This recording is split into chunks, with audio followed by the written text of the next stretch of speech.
So as you go into the petrol station, remember which side your fuel cap is. Now my one's on the left, so I'm going to drive in so that my car is close to the fuel pump, so that the fuel cap is close to the fuel pump. This will make it a lot easier for me to pump the fuel. On some petrol stations, or most petrol stations, the nozzles are quite long, so you can park either side, doesn't really matter too much. Once you're in there, secure the car by putting the handbrake on, going into neutral, turn the engine off, and then take the key out.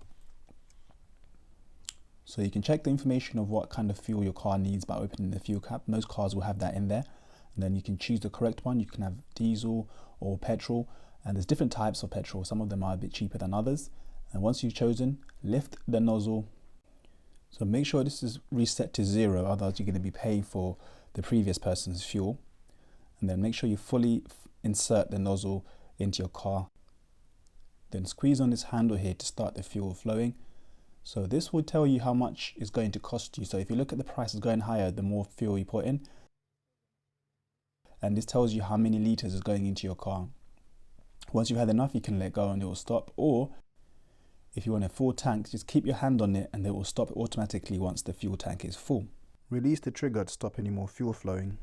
And before you remove the nozzle, shake it a little bit just to remove any excess fuel, and then replace it back. Check the total before you go inside, and also remember the fuel pump number as well. Close the cap and then make sure you lock the car. Now in some petrol stations you have to pay before you actually put the petrol in, especially at night time, but this one is daytime, so you pay after. Just go inside, pay with your card or cash, and then make sure you get your receipt if you want to keep any records. Be careful as you walk through the forecourt, and then once you're inside your car, you turn it back on again, and then you can check how much fuel you've actually got.